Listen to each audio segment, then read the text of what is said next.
Hello, everyone, and welcome back to the Elevate series. I'm here with Ned Schaut, and we are excited for a really important conversation about family today. Ned was taking a look at the Elevate series from May and June, and we were pointing out how it was a lot about business and entrepreneurship, which makes sense because that's what I do in my vocation. And he said, I think we really need to have a serious conversation about family. And he was right. And so, Ned, I want to thank you for using your voice and making that recommendation. And I'm really grateful to know Ned. We've worked together during a children's book that he launched. He's working on children's book number 2.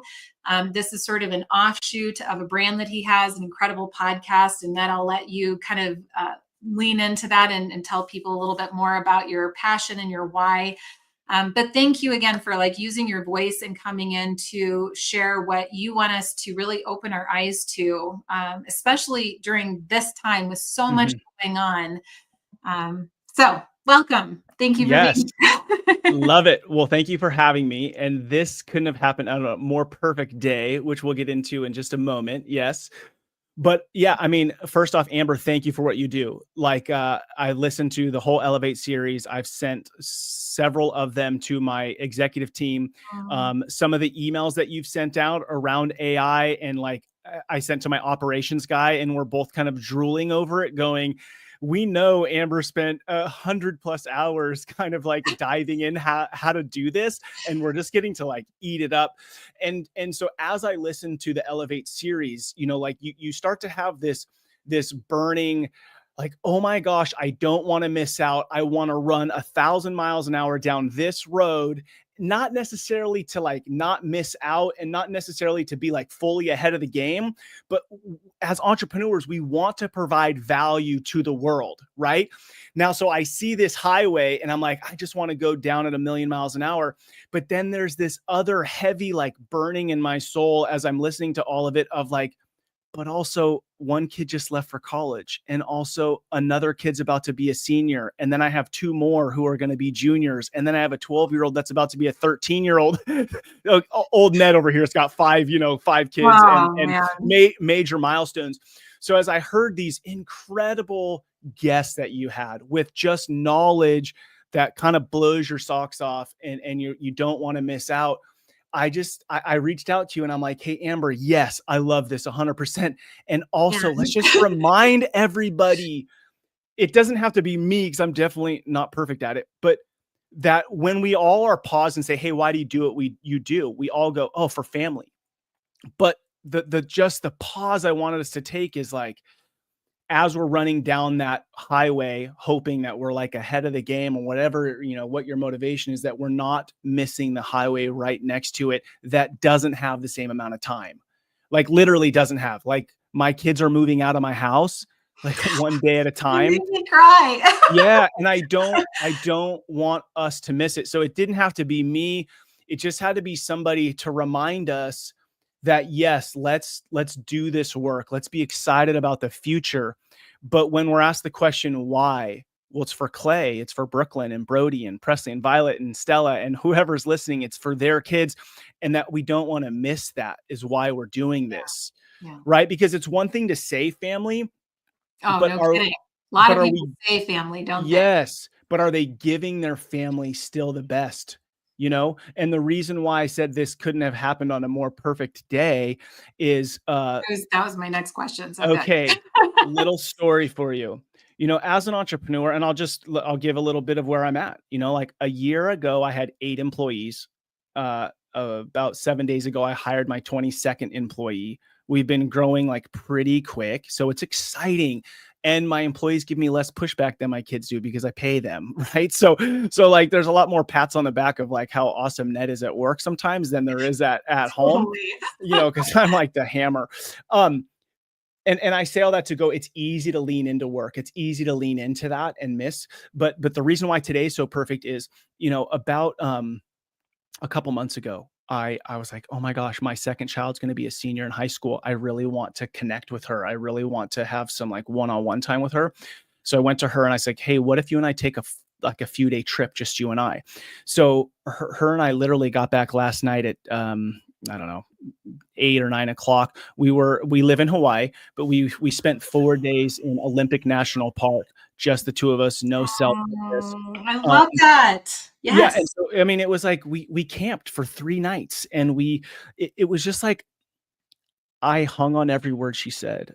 I shared my life with her. I shared my junior, senior year and the highs and the lows. Oh boy. We sat by a fire and read books to get like, I'm not a fiction reader. I went and bought a couple fiction books and I read a whole book while we were together, which is like everyone, my family's laughing because I just don't do that. A leadership book, sure. Wow. But anyways, my point is today's special because I had the most incredible carve out with my 17-year-old daughter.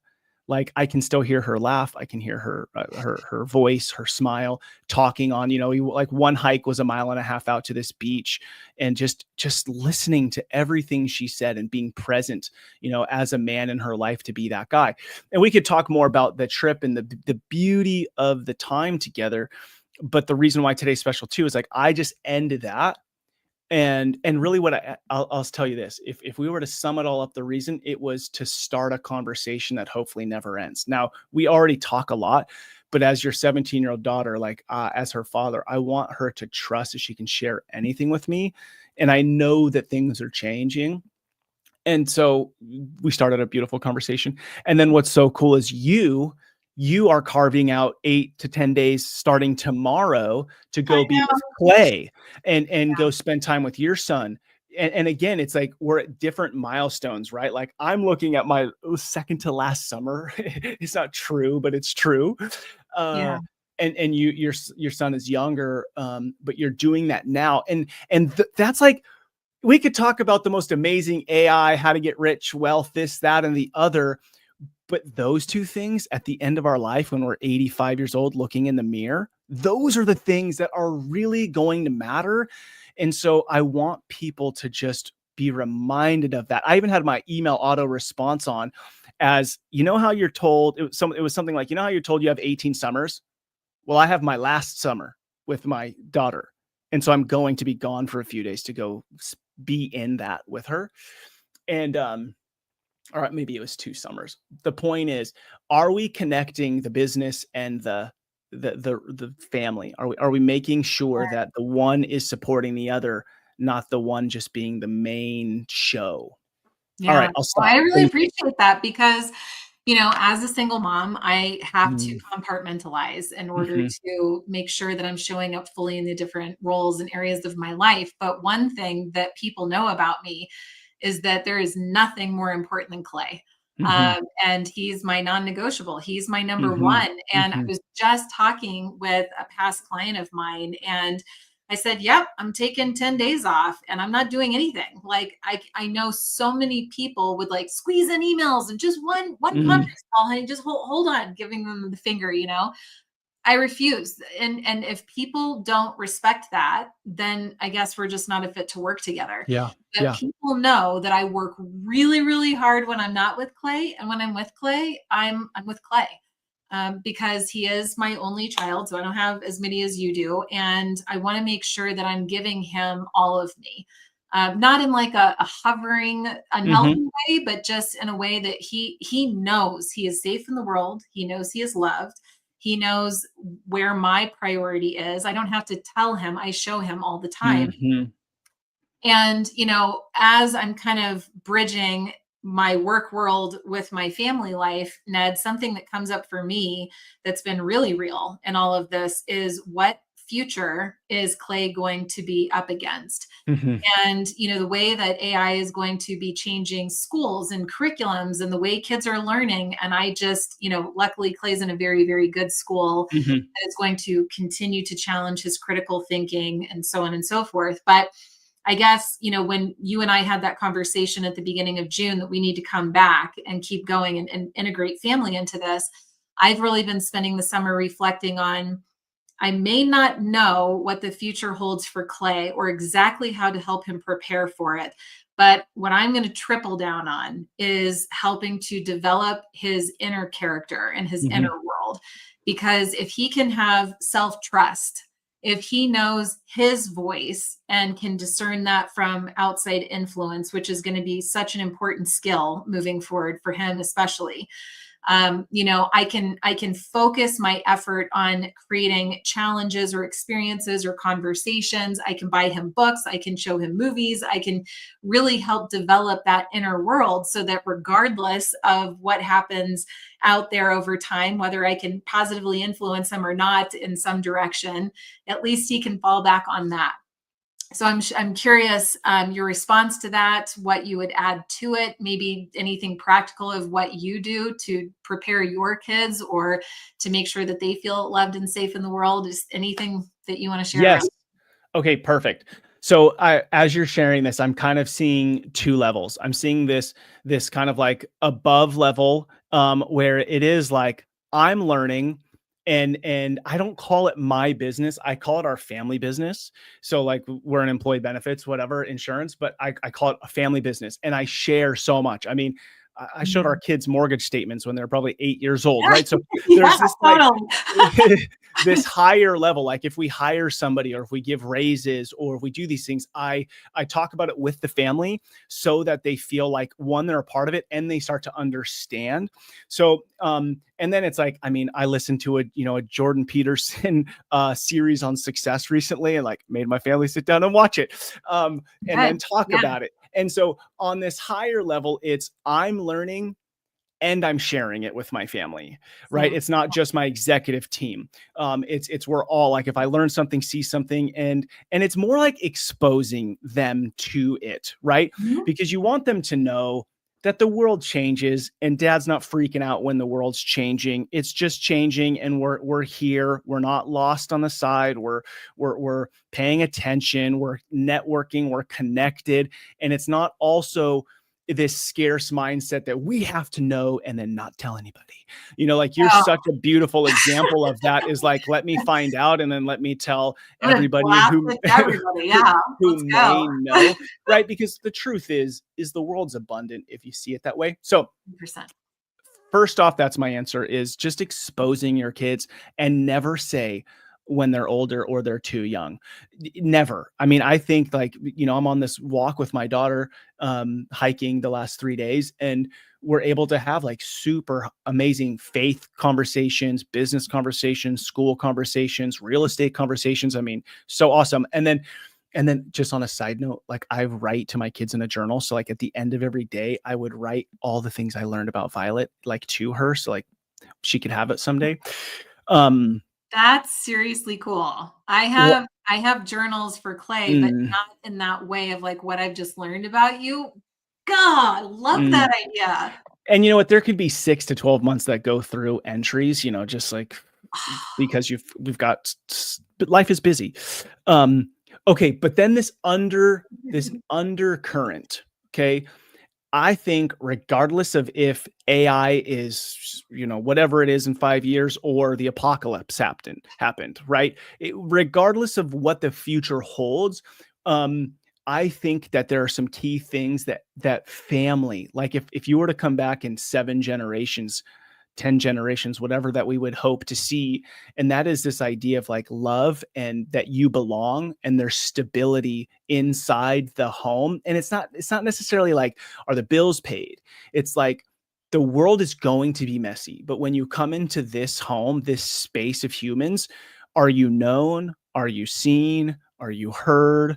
And to me, that's the loving piece, is like, you're accepted for who you are, but you're also challenged because I see your potential. Like, I'm not just so focused on myself. I know who you are, but I give you space to figure that out. And so I think, especially as a father, as a mom, it's our job to know our kids and to challenge them.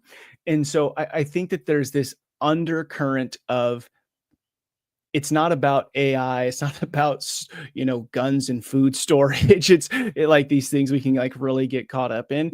It's like, does my kid know that they're loved? Does my kid feel seen? Does my kid feel heard? Because it's funny. It's like the exact same things you and I want. Like, you were on my podcast recently, Fatherhood Field Notes, and we talked about how do you feel about your dad? How do you feel about your mom? And we're like, I We mean, went into it. yeah, you're early 30s, I'm mid 40s, and we're like still having feelings about our parents, right? They have such an impact on our lives.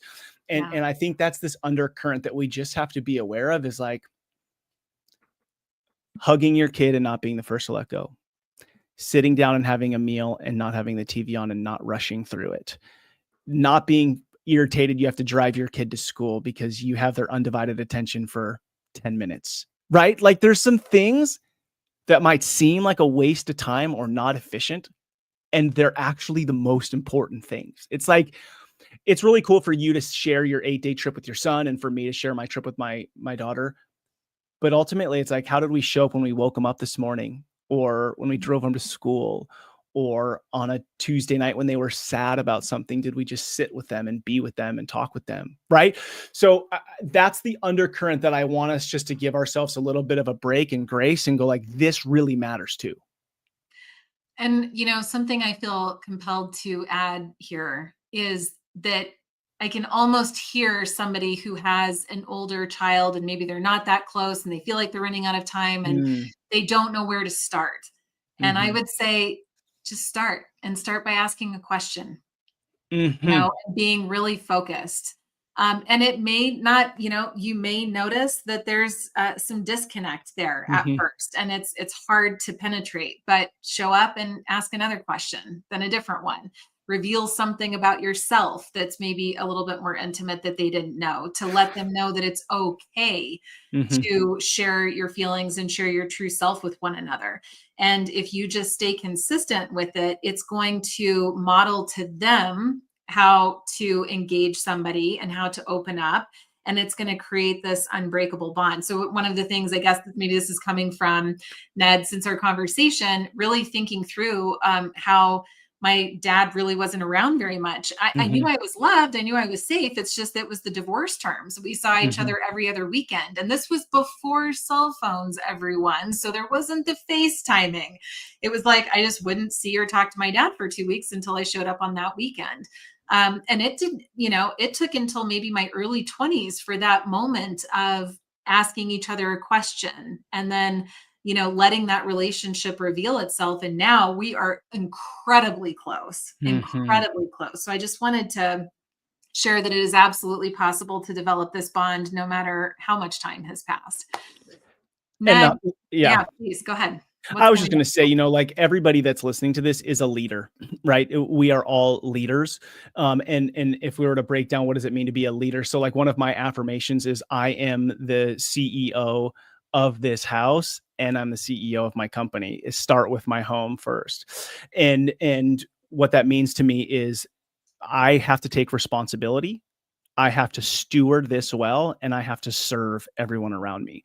That goes for whether it's my employees or it's my wife and my kiddos. Like those are the things that I have the opportunity to do, and I always just have to check myself when it starts to be about me and make sure that it's about them. Being a podcast host and being a part of other groups that are really family centric Mhm. and the way that you lead in the space of family, Ned, I almost don't want to constrict you by asking you a specific question.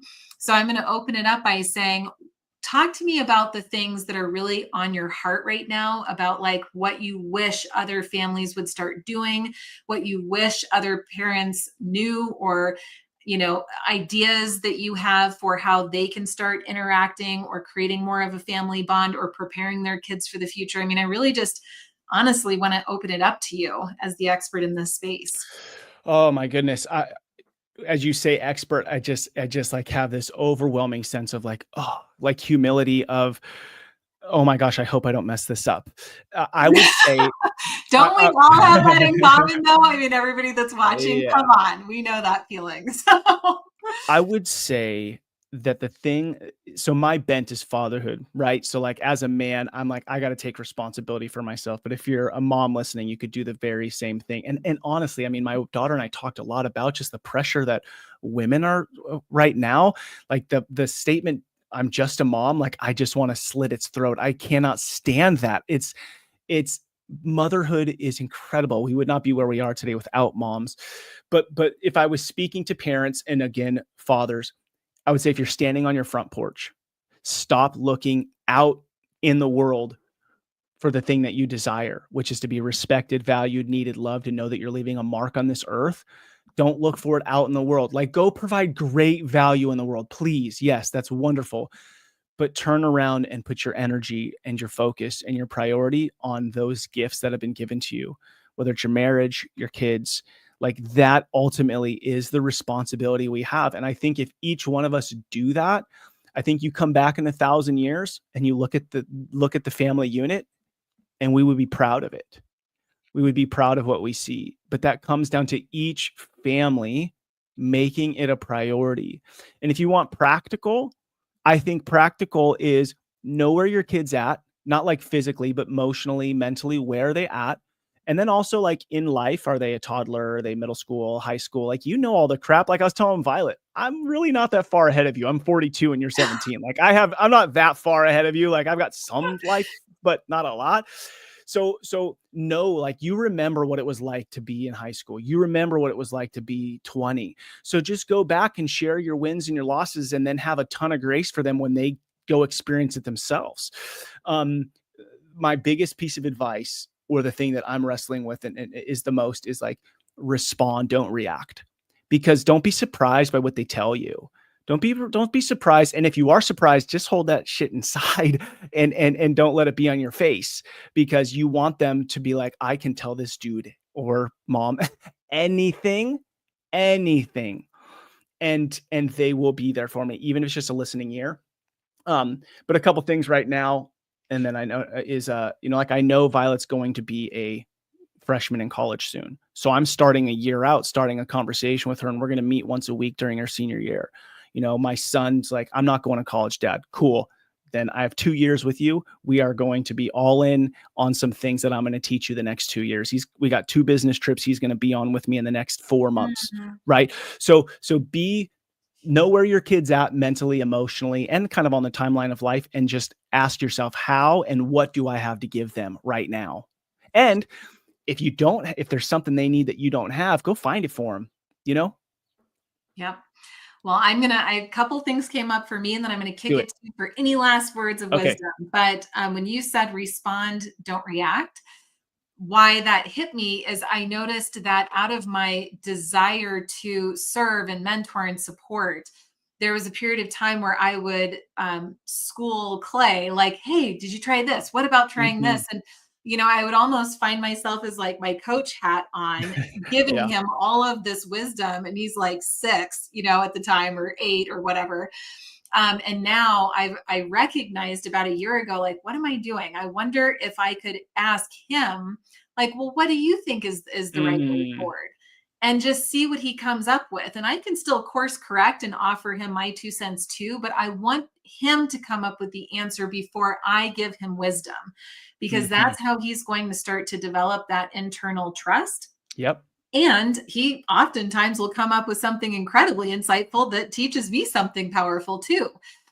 So I just wanted to share that as well, because I think a lot of people who are, at least in my world, they have such a desire to serve and share, but over time that can shut a kid down and feeling like they don't know the answer, or, they may or may not want to open up to you fully about things as well. So just Mm-hmm. that came up. Love And the it. second thing that came up was, I was thinking how I didn't really have a model for, what a good, wholesome, healthy family looked like. Mm-hmm. Um, Raised by a single mom, she was gone all the time. We already spoke about my father. And listen, this isn't a poor Amber story, but it's just I was alone a lot. Mm-hmm. And as I had Clay, I was a little challenged, like, what do I do here? Because all I know is to leave or to not ask Mm, questions and just do my thing. And it really early on, I just made the decision to do everything I always wished for when I mm-hmm. was a kid. So that meant, like, when I wake Clay up in the morning, I come in and I'm very gentle and soft. I'll have some like nice music. I'll just rub his back. I won't like alarm, rush, raise the Yeah. plate. Uh-huh. Or like how I prepare home cooked meals and I'm getting him involved in that. We're spending quality time as I'm teaching him how to cook, or I'll sit down and just color with him or play with him or imagine with him. And it's not always stuff that I want to do, but Yeah. it's what he wants to do. And I have to recognize, like, I'm only going to get this opportunity once. and I want to make the most out of it while Yep. I'm here. So I can set aside my inconvenience and just be here in the Mhm. moment. And it's made all the difference in the world for me. So, Ned, over to you. 60 seconds, last words of wisdom, or where you want people to connect with you, whatever you choose to spend this time on. I would say if you are a parent, have a ton of grace for yourself. You have what it Yes, takes. good So one. as you walk away from this conversation, do not walk away feeling like I wish this, that, or the other. Just go love on this human, these little humans that you've been blessed with, and know that you have what it takes. And it's messy, and that's okay. It's not supposed to be perfect. There's no perfect plan. Perfect doesn't really exist. So just go love them and give them your time, and just have grace for yourself. And then again, remember, the last thing is, if you want to make something happen, you're an entrepreneur, you are a leader, put it on the calendar. You can make it happen. Like, you can make it happen. So just go spend creative, fun time with your kids. If Come check out my podcast, Fatherhood Field Notes. And yeah, just love on your families. That's all I would ask. Love on your families. Oh, Ned, I know it's always said, but truly, I'm really grateful that you are here. Thank you Mhm. for using your voice and making this suggestion to me. To all of you who are listening, I'd love to know your feedback. Do you want more conversation like this on the Elevate series and moving forward? Because I'm all about it. I mean, like, I love being Clay's mom and having these conversations. And it's also important to me that I continue to offer you the latest in what's happening and AI and digital marketing so that you have the best chance moving forward of making impact. Mhm. Obviously, I believe that you're going to survive because you have a heart of servant leadership, but I want to make sure that you're not avoiding or turning a blind eye to a major industry change that really, if properly used, could be an amplifier of your impact. So Mhm. I want to thank you, Ned. Thank you to all of the listeners. We will see you not next week because I'm on vacation. So we'll see you the week after that for continuing on with the Elevate series. Have a great weekend, everyone.